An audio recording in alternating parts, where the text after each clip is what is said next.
I ain't got no time to waste, man, I've been down for so long. It ain't nothing been the same since that day I lost my dog. Stay up on your pivot game, cause they profit off your fall. Talking to my higher self, I wanna be you after all. And I'm forever 22, because my spirit live on. I was down, but I got back, because my spirit too strong. Do this shit, no pen, no pad, why my lyrics so raw? And I was playing way too safe, I gotta get this shit my own. What's good, y'all? Welcome to the Subvert Podcast. I'm your host, Corey Flagler, and welcome back to another special episode I have for you guys. I have a family friend of mine, just goes to church together. We just, starting to get close, over the years, and I'll just have her introduce herself. Well, thank you for having me, first of all. And I'm Nikki Harris, and I am a veteran, and I am a school teacher. I've lived here for approximately 10 years. So it's been good so far. Have no complaints, really. Even though people talk about the weather is gonna always weather. Yes. So, and it's weathering today. It's yes. Yes, bipolar it is. Yeah. It was just freezing yesterday, but now it's almost 70 degrees. Yeah. As my grandmother would say, pneumonia weather. Yes. Yes. Yeah, definitely. Yeah. So that sick weather. Yeah. Yes, it is. Oh, yeah. Yes, so it is. I'm starting off a little light for you. So what's the first word that comes to mind when you think of, or first thought that comes to mind when you think of the word enlightenment? Journey. Enlightenment, a lot of times people attribute that to like religious studies or spiritual pathways. But when I think about life is a journey. And in order to enlighten yourself, you have to be willing to go through the process. And the process of life sometimes isn't as easy as we like for it to be. Yeah. And hopefully you learn some things, pick up some good things, and then share those things. Because enlightenment or our life isn't just for us, especially if you're a believer of Christ, which I am. I love God. So when I think about those things and sharing with other people, because sometimes that's all it takes is for one to extend a hand or to say something and you're like, that makes so much sense. Yeah. So that's a really good answer. I don't think I would say something along those lines, but that's a different outlook on it. So, you're a little bit younger than I am, yeah. so I've got a few years on you, so I got a little bit more enlightenment. You know what I mean? Yeah, definitely. Well, I look at it, enlightenment as more like the word. I don't know why the word revelation is coming up to me. I feel like that doesn't fit. But does not enlightenment reveal certain things to you? It does. Especially if you are looking inward into yourself to try to figure things out. This is at 20-something years old, you don't have it figured out. Even at my age, at 50, you don't have it figured out. Yeah. But the process is worth it. Yeah. No, that's right. Yeah, that is a good answer. Oh yeah, that's I appreciate it. No problem. So we're gonna start off with the first question here. Can you recall a specific moment where committing to a decision just kind of led to unexpected opportunities? Well, I have to be honest. Going into the Army, my grandmother, against her best wishes, did not want me to go. My father allowed me to go. Dad, I want to do this. He's like, go see the world. Yeah. Make something of yourself. I trust you. Of course, I was always the old lady growing up. You know how they say you have an old soul or old spirit? That's me. Yeah. So in the military, I excelled quite well. Good. Made rank quick. Had a great job. I was a public health and food inspector. So, my first duty station was Italy. Yeah, 18-year-old in Italy. Yeah. Yeah. Seen a whole bunch of new stuff. I saw everything. Like a lot of times I sit and I talk about how my first duty station, there were people who actually did not travel. Once I found out that you could catch a military hop, which is a plane you can go anywhere for free. I went to Turkey, I went to Spain, I went to Paris, I went to England. I traveled. So it afforded me opportunities to go see things I never thought I would ever see in this lifetime. Oh, wow. Yeah, That's a big one. I know my dad definitely mentions that a lot. He's like, going to the military, you get to do this and this and that, and it's kind of it's like a hard thought where you never would have think at a certain age that you would be able to see so much of the world. I'm 20 years old now and I haven't been out the country yet. Oh yeah. I have my passport. It's just I haven't been anywhere yet. I need to go. At least to the Bahamas, even though it's kind of part of the U.S. Just at least out of the mainland. Get your pinky toe wet. That's all. Yeah, exactly. That's it. And Good. Germany is definitely on the bucket list too. Yeah, so I gotta go. Not there. my favorite, but it might be yours. Okay. So what is your favorite? Oh,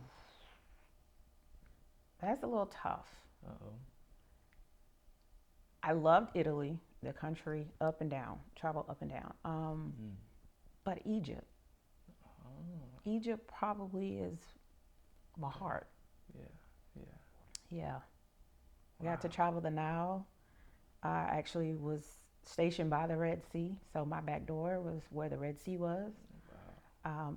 Like I said, the military afforded me a lot of different opportunities. A lot of things opened up, but I learned so much there. And quite honestly, I think that's where my real spiritual journey started.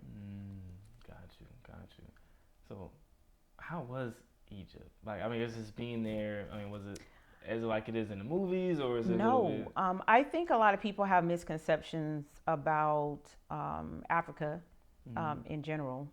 They think it's this third world place and it's all just bad. Now, granted, being in the military, I was part of what they call the multinational task force observation unit in Egypt. So it wasn't fun because you're in the military, but the traveling part, I got to see the hieroglyphics. I got to actually stand on the pyramid. I got to actually go inside the pyramid.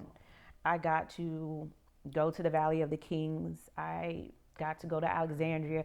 So those are the things that I hold on to when I say I love that place. I was treated great. I was actually there at the time of 9/11. Oh, wow.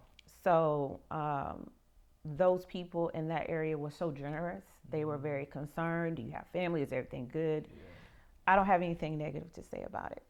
That is amazing. I definitely have to visit. You should. I definitely have thought about going to Egypt. Just don't ride the camels. Just don't ride the camels? They stink.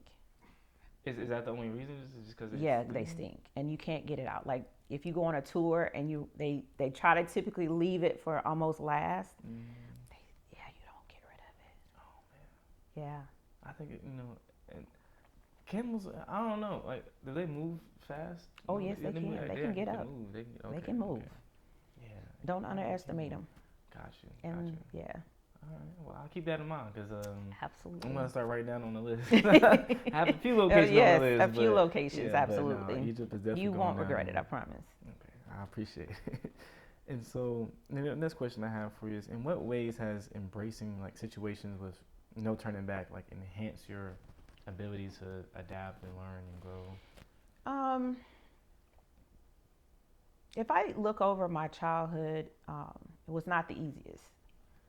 And it was one of those situations where I really honestly had to learn how to adapt and overcome a lot at a very young age. Yeah. So that in turn helped me in the military.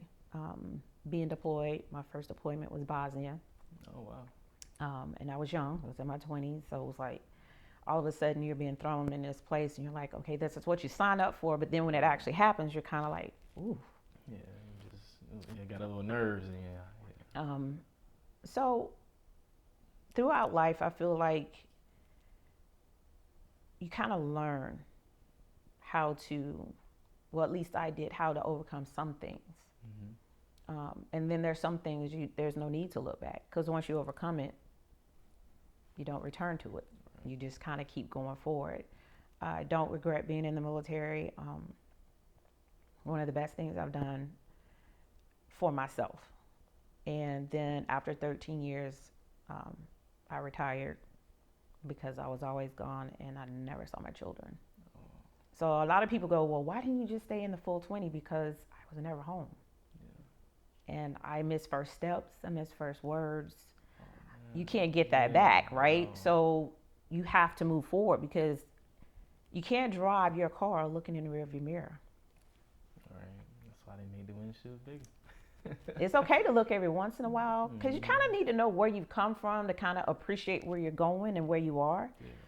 But to keep looking back for a lot of reasons aren't very healthy. Mm-hmm. And I'm a huge component of mental health. Like in the Black community, we don't have enough people that are talking about true mental health. You know, back in my day, we used to tell people, "Oh, they're just crazy." You know, they're not right in the head. Are they not right in the head, or do they need help? Mm. And I hate the saying hurt people." Right. Unhealed people hurt people. The unhealed part of you is what hurts.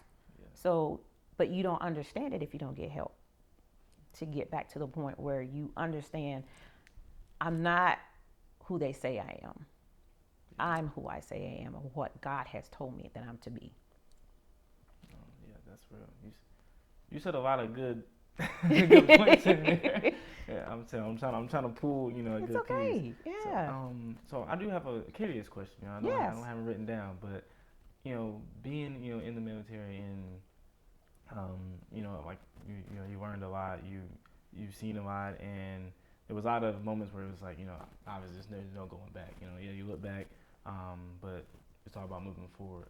So do you think the military kind of not necessarily like force you, but kind of like I guess push you to come to that realization, or is it something you kind of learned as over I time? think I learned most of the not looking back and moving forward through my childhood, Okay. honestly. Gotcha. Just when you grow up fast because you have to survive. Mm. So going in the military, and I had already learned how to survive. So it was a little bit easier for me. I'm no longer, okay, this is easy. Mm-hmm. I need you to roll march 12 miles. Okay. I need you to do it in the rain. Okay. Right.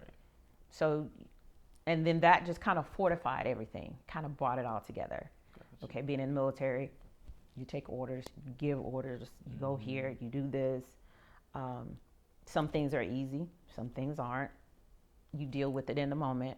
But I think being a soldier, it's almost like, case in point, I had a good friend that was killed in action. There was really no time to really mourn because we're deployed. You see what I'm saying? Yeah. So it's not like, we got a minute, you get your bereavement time. No, it's like, okay, well, we still got a job to do, so now we have to go on. So that has helped me thus far, and as far as being an adult and moving on and not really trying to settle in it. We as women are, and I'm pretty sure I'm gonna get some slack for this, but it's okay, it's my belief. We as women are emotional creatures, right? We are. It is what it is. Mm-hmm. What I learned is not so much to suppress the emotion, but there's a time and place for it. Yeah. And sometimes you have to just take a moment to step back to deal with it. I don't like acting out on my emotions. Mm-hmm. My husband would be the first one to tell you, I'm not going to argue with you. I'm not going to fight with you. I'm not going to fuss with you. I'm going to talk to you. And then even if I'm upset, I might say, give me 15 minutes. Mm-hmm. Actually, I have said that. Give me 15 minutes. Be right back. And I'll be right back with you. We'll be right back after this announcement. But yeah, I think that all of life, if you truly look at it, is an ever evolving learning lesson. Gotcha. Or should be. Yeah. No, I fully agree. Especially when it comes to any type of I wouldn't say any type of grieving, because some things do hit harder than others. But when it comes to this everyday type of things, if you just kind of if you sit on it and you let it affect your day or your daily life, at that point I feel like you're losing. I feel like you just need to you need to accept it. Stop trying to distract yourself or just trying to, what is it? I guess feel. It's okay to have your emotions. Okay You're entitled feel, to your emotions. sure, You're entitled to feel. You should feel. Yes. Just don't stay there. Yeah. And get stuck. And that's what a lot of people don't understand. Back to the mental health is sometimes people get in that rut and they're stuck and they don't know how to get out. Right. And then we as other normal people, as we call ourselves, we don't know how to help them because we don't know how to help ourselves. That's deep. That's a good one. You should have put that. I should put on a T-shirt. I'm gonna put on a T-shirt. I'm put on a Yeah, T-shirt. A coffee put it on mug. a T-shirt. Oh yeah. But no, it's I am truly an advocate for mental health, and how it can work for the betterment of yourself. It's not for everybody else. It's for you. Right. It starts with you. You know how we talk about children when they're raised, that all their rearing starts at home. It starts at home. It starts with the parents. It starts with you. Yeah. Yeah, that's real. That's real. And then from there, you know, it started with you. You might be able to help somebody else because you did your own journey and you got your own enlightenment. Boom. Just, I like that. the way it just comes back around.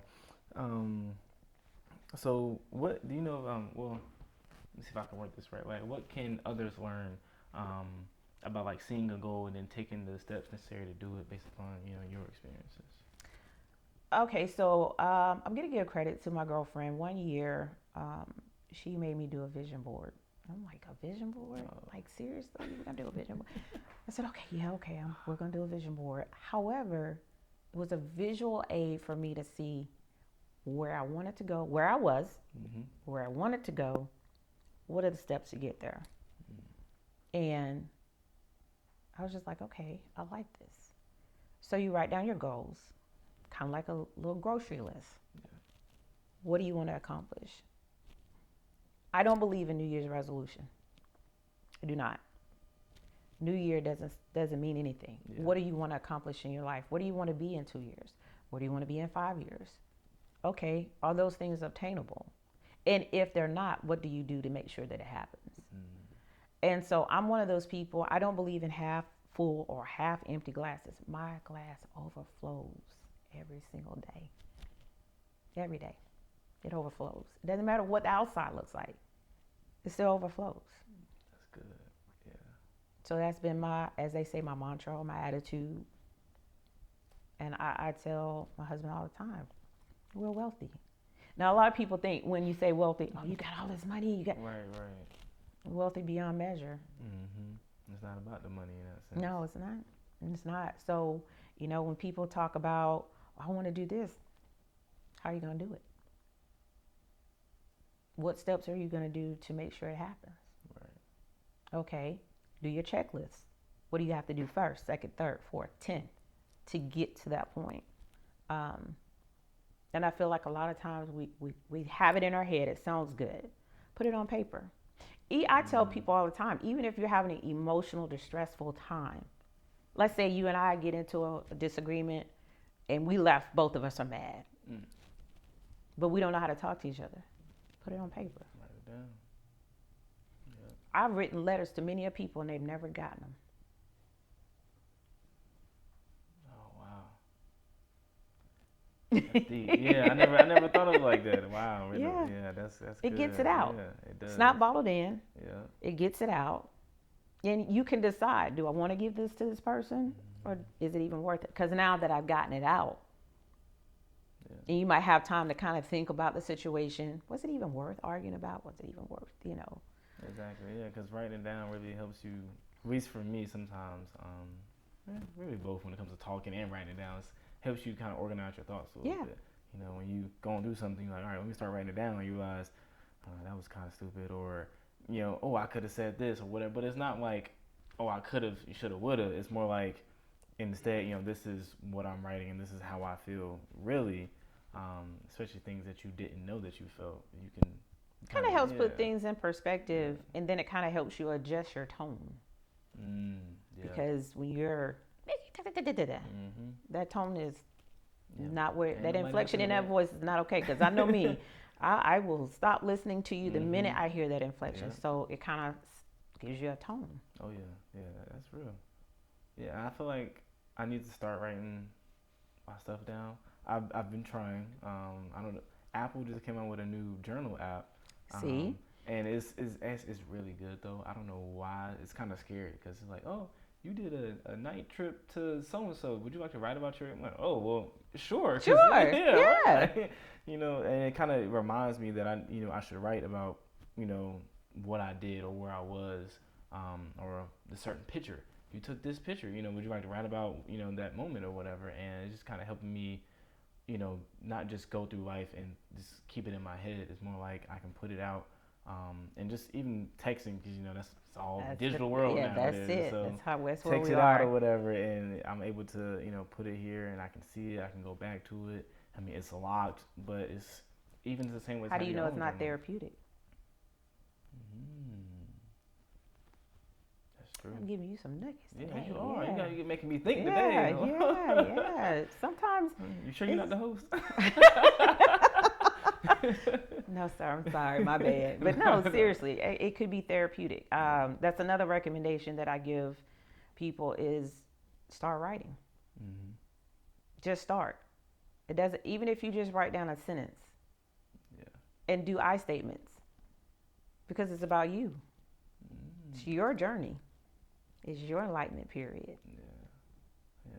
So you should write down and I feel that's real. Yeah. Instead of saying and putting other names in there, This is yours. It's about you. Yeah. Wow. I'm really catching some enlightenment today. My own enlightenment today, y'all. This is amazing. So, and we kind of moving through it now, because the conversation's good. So you're kind of taking all my questions away from me. I'm so sorry. I told you I can flow. Oh yeah, and you're doing really good with it. So, have you encountered any situations where taking a leap with no turning back unearthed some strengths and talents that you just weren't aware of that you had?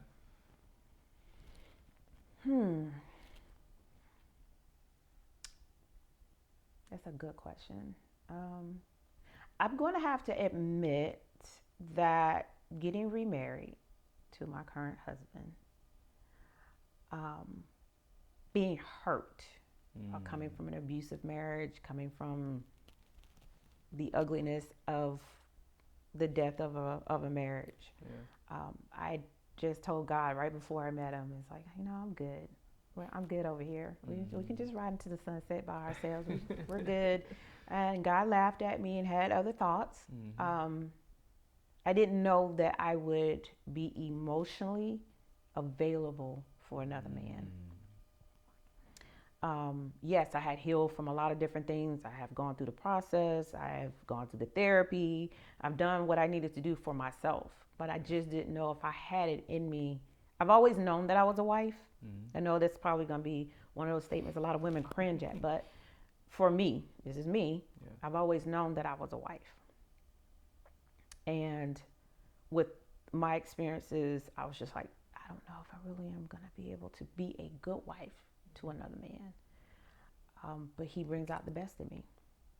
He absolutely does. He has helped me spiritually, because before him, I'd stopped going to church. Completely stopped. Wow. Completely stopped. Some things happen. People don't want to talk about church hurt, but it's real and it happens. We won't talk about that. But he brought me back into the fold, which I didn't think I would be ready for.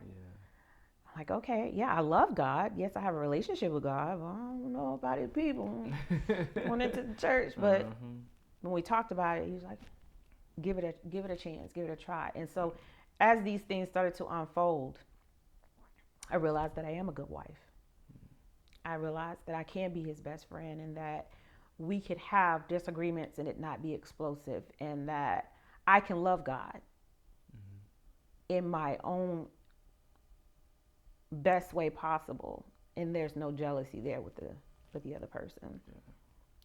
And that he loves God more than me. That was one of the things I said, okay, God, now, if we're going to do this, he's got to love you more than me, because I always felt like if he could love you more than I love you, he'll have no problem loving me. Yeah, that's good. And my dad mentioned something very similar to that. He's always mentioned, if you get married or, dating and looking for, wife or whatever, make sure she's in the church. Make sure that, because from that foundation, a lot of thoughts or whatever speculations are just answered, because they wouldn't do certain things because they fear God. Right.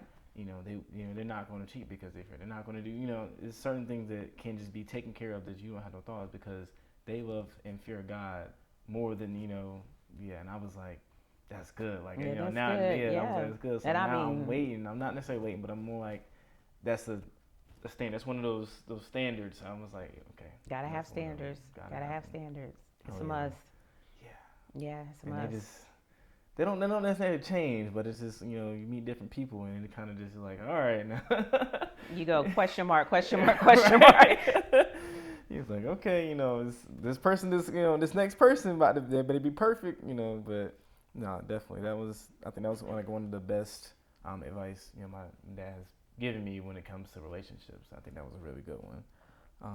So I think this is the last question I have on here. Okay. Like I said, we was moving right through it, but I feel like this might be like a long conversational one.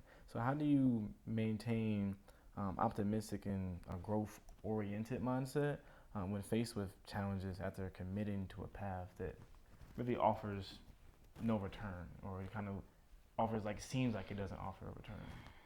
I think that's where my love of God comes into effect, because Jesus died on the cross for us. Mm-hmm. No turning back, right? Not at all. Yeah, although he did ask the Father, Oh yeah. and I'm paraphrasing, he asked, hey, and I'm going to do it in my own little funny way. Sir, I know you called me to do a thing, but, if you got another plan, right. I won't complain. Yeah. And when God didn't answer and he still had to go through, he didn't complain. He went through the process. So that has always been, I guess, what I go to and what I look at when I think about life itself. As I told you earlier, my glass overflows. I believe the word of God. God says that you have not because you ask not. God's word also says, I give you abundantly above anything you could ask or think. So if God says I'll open the windows, plural, of heaven for you and pour out a blessing that you will not have room to receive, if this is God's word, how can we think about anything else other than this is what we're called to do? This is how we are built. Iron sharpens iron. And if we're really truly kingdom people and have a kingdom mindset, we move forward. Yeah. We trust him implicitly. Yeah, that's real. I was actually talking to my friend not too long ago about when it comes to not necessarily knowing what you're called to do, but also how do you know whether you're down the right path or not. Actually, on a different podcast episode I was recording, as we mentioned it about being on the right path, and it's funny that you mentioned it, that regardless, God has poured out a blessing that you cannot, that you will receive, that you just cannot fathom, and no matter what, He has you. He got you. He does. You will not fail unless you go on the other side and you We're not gonna do that. right. We're not gonna even think about that. We're not even gonna go there. But yes, and that's real. And I feel like when I hear that again, and even though we know it, we're not always going to it's not gonna be in the forefront of our minds. Sometimes we need. That's why I feel like going to church on Sunday, you get reminded that. But God's word is a living word. That's what it's called. Yeah. It's living. So you got to live the word. Mm-hmm. You can't just read it. You can't just speak it. Yeah. You got to live it. And when you live your life like that, what's to regret? No. What is it to look back on? If we've already been purchased with a price that we couldn't pay at all, what is there to look back on? What is there? I mean, really, honestly, that when people say, why are you so bubbly and happy? Why not? Yeah. Why not? Right. Yes, the world is going on. Yes, the world is chaos. Yeah, it could be worse. I've seen worse. I've been in worse. And I'm still here. Yeah. And I've survived it. And I move forward. And this is my attitude. Yeah. So I don't like when people are like, oh, life is just so hard. Is it? Or is it your view? Yeah. I think it's your view. Because if His Word is living, and we believe that He is a truly loving and kind God, and He's a great Father, Right. then why? What are we looking at? What are we truly trying to accomplish in the kingdom if we are always being church folk? That's what I call it. That's my corner. You can borrow it if you want, but I'm being very, very sincere when I say that. When I look at where I've come from, every now and then I look in the rearview mirror and realize, ooh, girl, hills and valleys. I spoke to those dry bones. I climbed to the top of the mountain, and I didn't have to round it about for 40 years. That's good. Yeah. That is really good. Oh yeah. Those hills and valleys is just, that's pretty much that's what life is. There's gonna be many ups and downs, and one day when I'm looking back, I can look back and say, I came a long way, and yeah, I'm still here and I'm happy. Rather than I look back and I'm still reminiscing or I'm stuck in the past, like Brother Mayweather was talking about, quieting the whispers of the past. You stuck back there, and you keep hearing the whispers of the past. That's where you're gonna live. That's where you're gonna be. Yeah, but where do those whispers come from? If we're to be honest, a lot of times we hear the whispering. That's just the enemy trying to keep you where you're stuck and bound. That's it. That's all. Yeah. He has no new tricks. And he also has no power unless you give it to him. Right. And when you start, well, maybe I am. Well, maybe I am. Well, maybe I am. No. As my husband likes to call the meet and greet, our very first date, I told him straight up, I was like, I am nobody's girlfriend. I am somebody's wife. Not Straight playing. like Straight like that. He'll tell you. Straight, no chaser. Straight, no chaser. But I meant what I said, and I stood firm on that. I know who I am. And if you're giving me your representative, I'll figure it out. But if this is truly who you are as a person, we'll be good. Yeah. And we are. But I think a lot of times that we also have peer pressure. Well, maybe not so much my age, but your age, you have a lot of peer pressure. Yes. And a lot of things people are trying to pull you to do. You got to stay rooted. Yeah. You have great parents, you have a great family. So you already have a great foundation. So I feel like a lot of times those who don't, those are the ones we got to pull up. Those are the ones we got to extend a hand. Now, don't let them pull you down. Right. But then, hey, come to church. Hey. Or like I just sat here and told you, just talk about the Bible in general. You don't have to go Corinthians 13:1. Just talk about the Word of God and how it breathes life to you. Because when we go through those hills and valleys, that's just fortifying our spirit. That's all it is. Yeah. Sometimes in order for God to get out of us what he needs, got to put us through the fire. Yeah. Gotta shake it up. Gotta shape it and form it. And okay, you're not ready yet. You're not ready yet. Like, go back. Yep. And that's when we're like, no, I can't do this anymore. No, I don't want to. Because it's very uncomfortable to the flesh. Oh, yeah. And so when you start thinking about that, I was like, do I really want to? Yeah. Because this is the route that I have to take. This is where I have to be. This is where I need to go. There are people depending on you, whether you know it or not. You think these are by happenstance when you meet people? Absolutely not. I don't believe anything is by happenstance spiritually. I don't. I believe there's a purpose for everything that we do. Right. And everything that happens. Because if I've experienced death, but you haven't, and when you do, you come ask me, well, how did you deal with it? Boom. Yeah. I've never had a car accident. But I know people who have, right? I said the same thing. Oh right? My gosh, and I got into one. But, you know, I believe God, you know, gives us those experiences to help other people. Like I told your dad earlier, iron sharpens iron. Well, you can't, you take a tool, you use a tool over time, it gets dull. Yeah. So what do you have to do? You got to sharpen the tool. You're not going to go get another dull tool to sharpen it with. It's not going to work. No. So that's why my experiences, your experiences, anybody else's experiences, those are the irons that have to be sharpened to help everybody grow and move in God. Wow. Just like just everything's fitting, like a puzzle. And he's placed certain people in our lives for a reason, and all your experience, they don't just, why is this happening to me? You can't look at, like you can't look at life and say, why is this happening to me? Because Right. Yeah. You know why it's happening to you because Now we have free will, so everything is not just no. God is putting me through this so I can have the experience. You sometimes it's you. Of course, yeah. Sometimes you do. Yeah, this was placed here, but instead you want us to. You wanted to go left. You want to go left. You want to go too far left, right, and God is like, no. no. And so, just those things you have to, and you have to use discernment. Yeah. When you're going through life, when it comes to friends, when it comes to even family.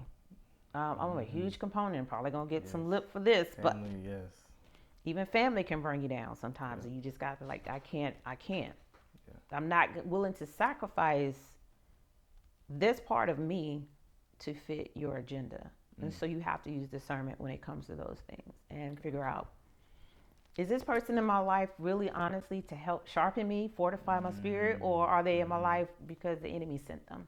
Right. I feel like even then, like the enemy might have sent them, or God allowed the enemy to send them to see. But God allows everything. Yes. Nothing happens without God knowing. Nothing happens without God. However, we still have free will, and God doesn't interfere in that. Mm-hmm. And so, like you said, if we go to the other side, we leave God. God never leaves us. Yeah. We turn our back on God. He never turns his back on us. Because even if we go so far left, we're not so far left that we can't come back and get right with God. Mm-hmm. Repentance is a real thing. Yeah, I'm sorry.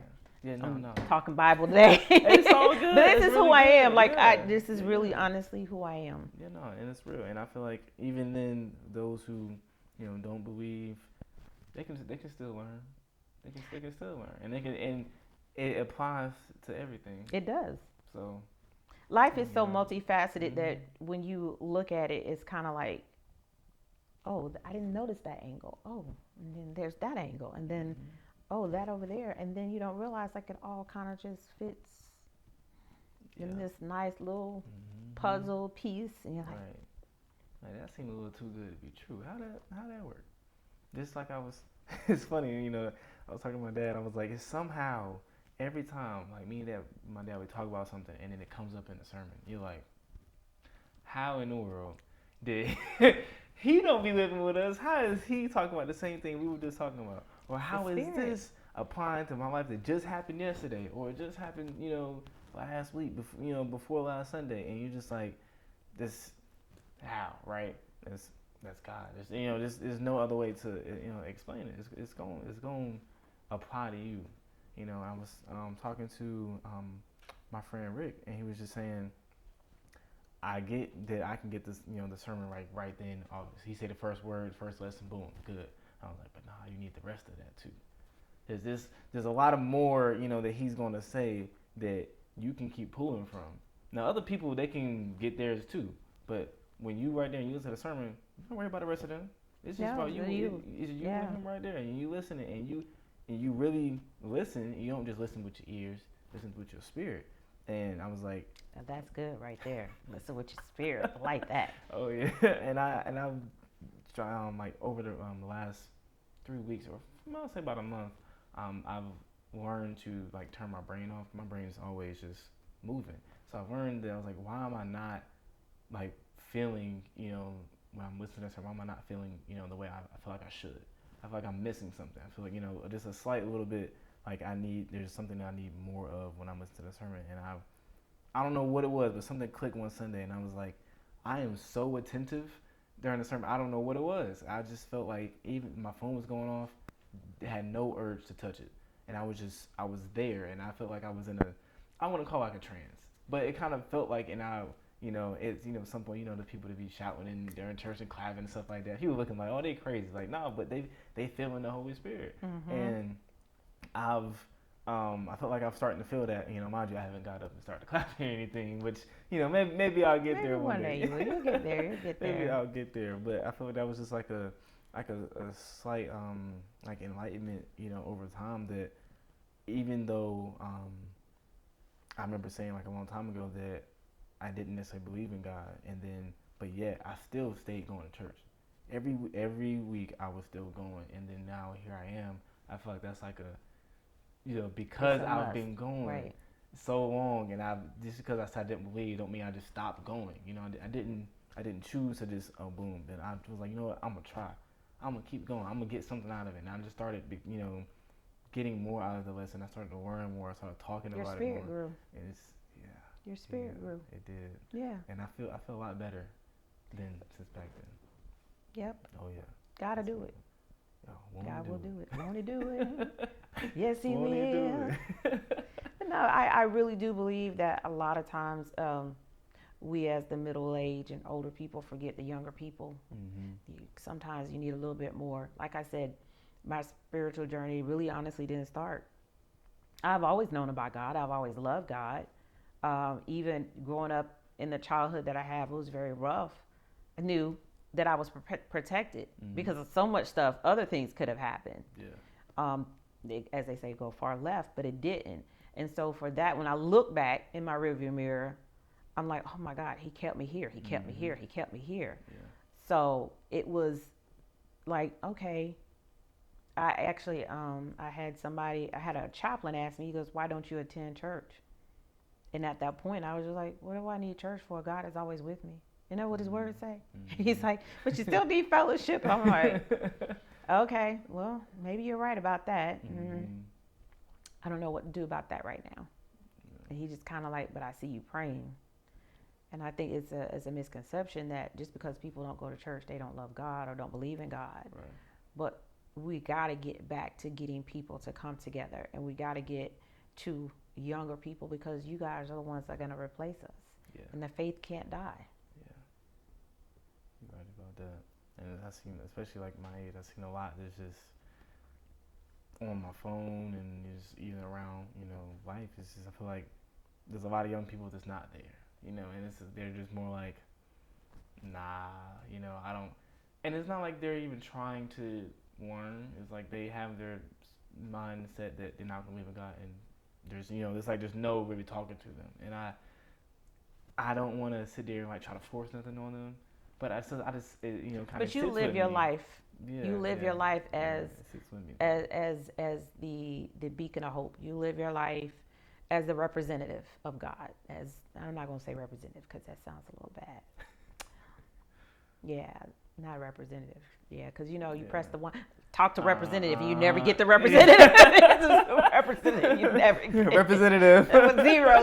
Zero, you never get it. Yeah. So as a disciple of God, that's a better word that fits. As a disciple of God, people will see and they will come to know, and they'll be like, oh, that's her. Back in my old job, oh, that lady prays. Oh, that's a praying lady right there. Yeah. They never knew I didn't attend church. I just love God, and I had that relationship with God. And it's like, oh, that's her. So they'll be talking about you, and then they'll get curious. And then they'll ask questions. Yeah. And then they'll want to know examples. Well, if you love God so much, and God is this, and, a question was asked, well, if God is so kind and loving, why would he allow things to happen? It's not always God's. Sometimes it's your free will that stands in the way. My grandmother used to say that you get in your own way. And it's never a true statement. It's not anybody else getting in your way. It's you. Yeah. Because if you put up boundaries, people that cross them, you know what to do.